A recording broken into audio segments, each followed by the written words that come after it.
Aurelia Nurhanisa dengan nomor NIM 13462.22.012.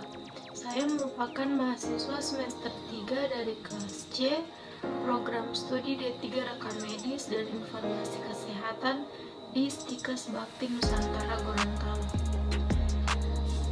Pembuatan video ini untuk memenuhi UTS pada mata kuliah analisis berkas rekam medis. Baik, langsung saja.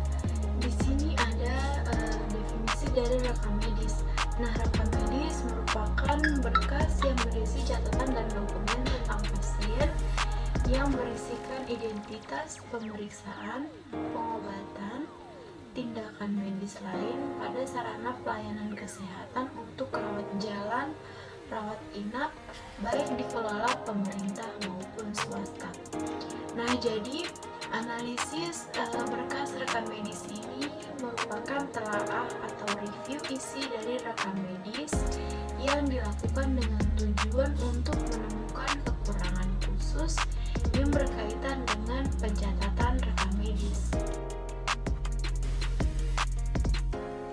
Baik, jadi untuk manfaat dan tujuannya yaitu untuk menilai kelengkapan dan keakuratan dari sebuah rekam medis kesehatan rawat jalan maupun rawat inap yang dimiliki oleh sarana pelayanan kesehatan, serta telaah review bagian tertentu dari isi rekam medis dengan maksud menemukan kekurangan khusus yang berkaitan dengan pencatatan dari berkas rekam medis. Nah, jadi analisis ini dapat dilakukan dengan dua metode analisis, yaitu dengan analisis kuantitatif dan analisis kualitatif. Nah, analisis kuantitatif ini merupakan telaah yang bertujuan untuk menemukan kekurangan dari isi rekam medis, sedangkan analisis kualitatif merupakan mutu dari suatu berkas rekam medis. Nah, jadi dampaknya di sini dari analisis berkas rekam medis, dampak dari masalah yang terjadi apabila dokumen rekam medis tidak lengkap adalah kualitas data yang dihasilkan tidak baik serta tidak akurat sehingga dapat merugikan manajemen rumah sakit atau instansi rumah sakit sendiri dalam pengambilan keputusan. Nah, jadi petugas rekam medis harus melakukan kegiatan analisa kuantitatif dan kualitatif guna membantu dokter dalam kegiatan pencatatan serta pengisian rekam medis yang lengkap dan akurat. Nah, jadi di sini ada komponen dari analisis berkas rekam medis kualitatif.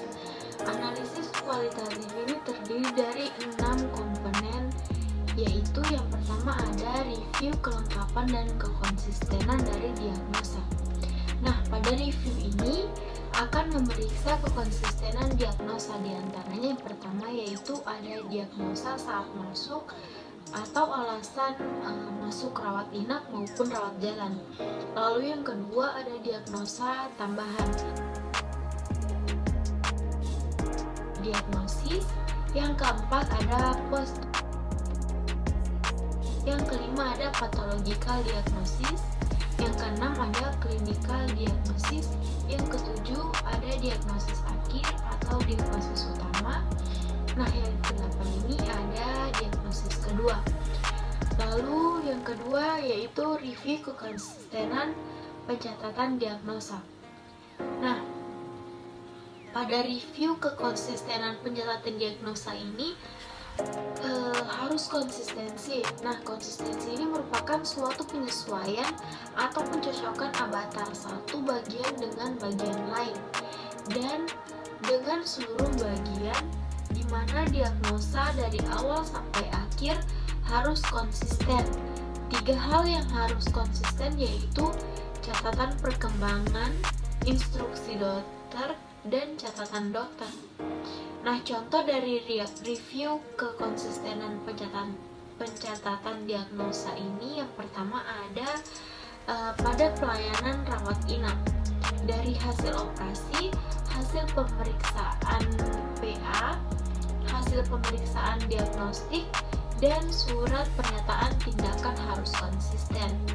Apabila berbeda menunjukkan rekam medis yang buruk. Lalu yang kedua ada catatan perkembangan. Nah, catatan perkembangan ini menulis pasien menderita demam, sedangkan dokter menulis pasien tidak demam. Jadi perbedaan tersebut mendatangkan pertanyaan dalam evaluasi dokter dan diputuskan untuk tidak dilakukan tindakan. Lalu yang ketiga ada review pencatatan hal-hal yang dilakukan saat perawatan dan pengobatan. Nah, rekam medis harus menjelaskan keadaan pasien selama dirawat dan harus menyimpan seluruh pemeriksaan dan mencatat tindakan yang telah dilakukan pada pasien. Contohnya seperti yang pertama ini ada hasil tes normal. Nah, hasil tes normal ini merupakan pasien dalam keadaan baik dan petunjuk. Lalu yang kedua, semua hal di atas harus ada catatan yang melihatkan kondisi tersebut dalam rekam medis. Nah, yang keempat ini ada review adanya informed consent yang seharusnya ada. Pada komponen ini menganalisis surat persetujuan dari pasien apakah sudah diisi dengan benar dan lengkap sesuai dengan prosedur dan peraturan yang dibuat secara konsisten. Lalu yang kelima ada review cara atau praktek pencatatan. Nah, review cara atau praktek pencatatan ini yang pertama ada pada komponen ini akan dilakukan review cara pencatatan. Yang pertama ini ada waktu pencatatan harus ada. Tidak ada waktu kosong antara dua penulisan khususnya pada saat emergensi. Tidak ada pencatatan pada suatu periode, tidak hanya catatan saja yang tidak ada tetapi juga meningkatkan risiko kegagalan dalam pengobatan dan malpraktek. Penelitian dilakukan dengan hati-hati dan lengkap. Lalu yang kedua, mudah dibaca. Tulisan harus bagus, tinta yang digunakan harus tahan lama, serta penulisan dilakukan dengan hati-hati dan lengkap. Nah, yang ketiga ini menggunakan singkatan yang umum. Perlu dibuatkan pedoman untuk singkatan yang digunakan sehingga semua tahu tentang arti singkatan-singkatan tersebut. Nah, yang keempat ini tidak menulis komentar atau hal-hal yang tidak ada kaitannya dengan pengobatan pasien atau kritikan serta hinaan. Yang kelima, ada bila ada kesalahan lebih baik dibiarkan dan kemudian dikoreksi, jangan di-tip-X. Lalu yang terakhir di sini ada review hal-hal yang berpotensi menyebabkan tuntutan ganti rugi. Nah, rekam medis harus mempunyai semua catatan mengenai kejadian yang dapat menyebabkan pelayanan kesehatan baik oleh pasien maupun oleh pihak ketiga. Nah, jadi berbeda dengan komponen analisis berkas rekam medis secara kualitatif, komponen berkas rekam medis secara kuantitatif ini memiliki 4 komponen diantaranya. Yang pertama yaitu ada review identifikasi. Nah, review identifikasi pasien ini merupakan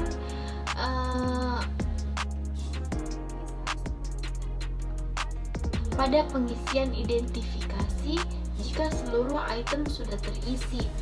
Nomor rekam medis, nama pasien, tanggal lahir, serta jenis kelaminnya. Lalu yang kedua ada review pelaporan penting. Nah, review pelaporan penting ini merupakan perekam medis perlu memastikan kelengkapan pada pengkajian awal, general consent, resume medis, informed consent, laporan anestesi, serta laporan operasi. Nah, yang ketiga ini ada laporan autentifikasi. Laporan autentifikasi yaitu memastikan kelengkapan, kebahasaan rekaman.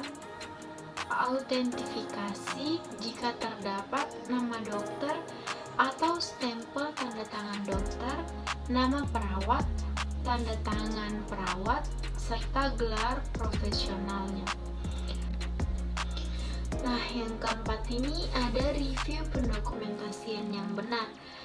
Nah, maksudnya di sini yaitu memastikan pendokumentasian yang benar jika pencatatan jelas dan terbaca.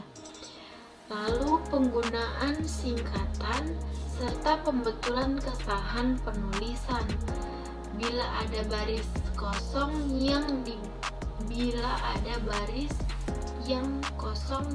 diberi tanda. Baik, di sini saya memilih metode dari analisis kuantitatif. Nah, instrumen terkait analisis kuantitatif yaitu untuk melakukan analisis kuantitatif pada rekam medis. Instrumen yang umum digunakan meliputi skala penilaian, checklist, observasi, dan pengukuran objektif seperti penggunaan alat khusus atau perangkat digital. Nah, instrumen ini membantu mengumpulkan data numerik dan menyederhanakan proses analisis. Nah, baik.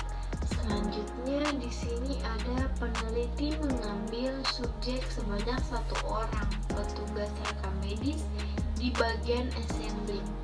Nah, populasi dalam penelitian ini adalah seluruh rekam medis rawat inap pada bulan Maret tahun 2021 sebanyak 426 berkas rekam medis. Nah, pengambilan sampel dilakukan dengan sampling dari berbagai rekam medis pada bulan Maret 2021 sebanyak 81 berkas. Sampel dalam penelitian ini berdasarkan perhitungan rumus Slovin, yaitu seperti yang di bawah ini. Nah, data penelitian ini dikumpulkan dengan cara membuat tabel checklist untuk menilai kelengkapan isi rekam medis rawat inap dari 4 komponen yang sedang diteliti, yaitu identifikasi laporan, identifikasi penting, autentifikasi, dan pencatatan yang baik dan benar. Nah, yang pertama di sini ada analisis kelengkapan dari identifikasi pasien. Berdasarkan tabel yang sudah ditunjukkan di bawah ini, diketahui kelengkapan pengisian ringkasan masuk dan keluar mencapai 81 berkas, yaitu 100%. Nah, jumlah kelengkapan terendah 0 berkas atau 0%. Dapat disimpulkan bahwa berkas rekam medis pada bagian identifikasi sudah terisi lengkap, benar, serta sesuai dengan kartu identitas pasien.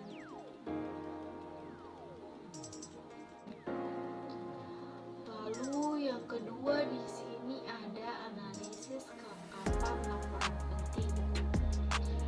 Berdasarkan tabel yang ditunjukkan di bawah ini, diketahui persentase tertinggi kelengkapan pengisian dari berkas rekam medis pada diagnosa dan tanggal masuk sebesar 81 rekam medis, yaitu 100%.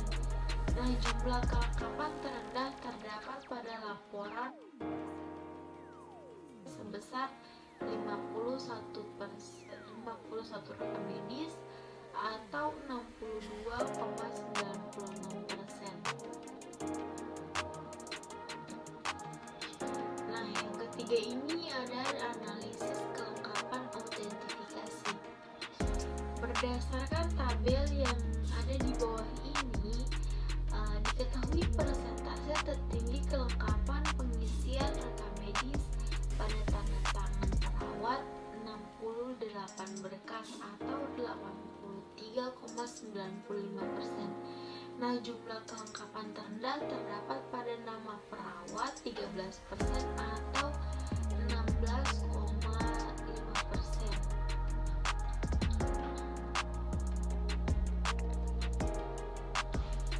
Lalu yang terakhir di sini ada analisis kelengkapan pencatatan yang baik dan benar. Nah, berdasarkan tabel di bawah ini, diketahui persentase tertinggi dari kelengkapan pengisian berkas rekam medis pada perbaikan penulisan sebesar 78 berkas atau 96,30%. Nah, jumlah kelengkapan terendah terdapat pada adanya sebesar 59 berkas atau 72,84%.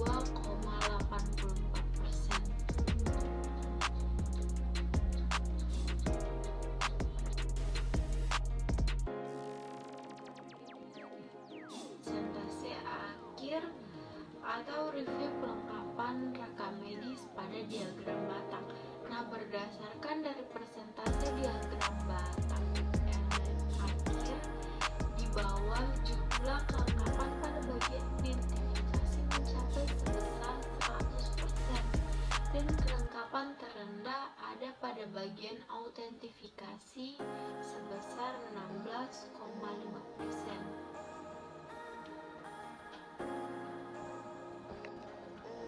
Nah, selanjutnya berdasarkan diagram lingkaran di bawah terlihat bahwa seluruh data sudah lengkap dari sampel 81 berkas rekam medis pada identifikasi pasien yang telah terisi lengkap, yaitu 81 dokumen rekam medis atau 100%, dan yang tidak terisi lengkap yaitu 0 dokumen rekam medis atau 0%.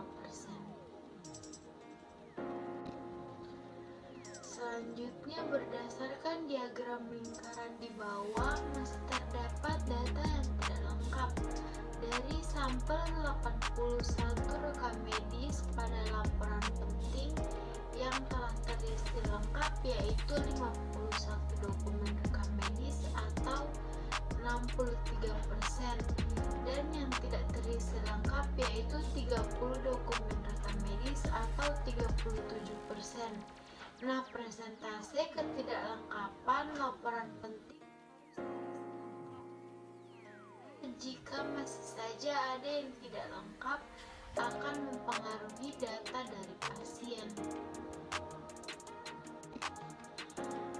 Nah, selanjutnya berdasarkan diagram dari review autentifikasi terdapat data yang tidak lengkap dari sampel 81 rekam medis pada review autentifikasi ini yang telah terisi lengkap, yaitu hanya 68 dokumen rekam medis atau 84%, dan yang tidak terisi lengkap yaitu 13 dokumen rekam medis atau 16%. Hal ini tidak sesuai dengan Peraturan Menteri Kesehatan Nomor 269/per/3/2008 pada pasal 5 ayat 4 bahwa setiap pencatatan dalam rekam medis harus diberi nama, waktu, dan tanda tangan dokter gigi atau tenaga kesehatan tertentu yang memberikan pelayanan kesehatan secara langsung. Nah, selanjutnya di sini ada diagram lingkaran berdasarkan review pencatatan yang benar. Nah, pada diagram lingkaran di bawah ini masih terdapat data yang tidak lengkap dari sampel 81 berkas rekam medis pada review pencatatan yang benar yang telah terisi lengkap, yaitu hanya dokumen rekam medis atau 73%, dan yang tidak terisi lengkap yaitu sekitar 22 dokumen rekam medis atau 27%.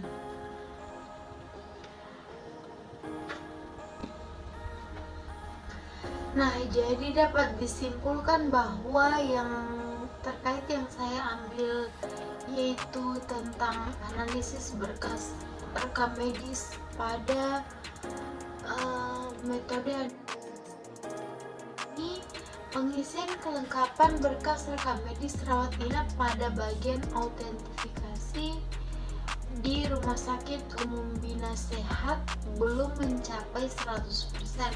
Hal tersebut belum sesuai dengan standar operasional prosedur atau SOP pada Rumah Sakit Umum Bina Sehat nomor 155 tahun 2017 tentang pelayanan rekam medis. Setiap berkas rekam medis harus terisi lengkap dan dibubuhi tanda tangan dan nama lengkap. Hal ini dikarenakan waktu yang terbatas dan lembaran yang sering terlewati untuk diisi. Itu akan mengakibatkan juga perawatan dan pengobatan pasien tidak dapat dipertanggungjawabkan oleh dokter dan mempersulit petugas dalam menentukan dokter yang bertanggung jawab terhadap pasien. Nah, jadi kesimpulannya terkait metode analisis kuantitatif yang saya ambil kali ini yaitu 4 komponen analisis kuantitatif berkas rekam medis, yaitu yang pertama dari review identifikasi pasien, review laporan yang penting, review autentifikasi, serta review pendokumentasi yang benar dapat mendukung pengambilan keputusan klinis yang tepat. Karena analisis kuantitatif berkas rekam medis adalah alat yang berharga dalam perawatan pasien, penelitian medis, dan manajemen data medis.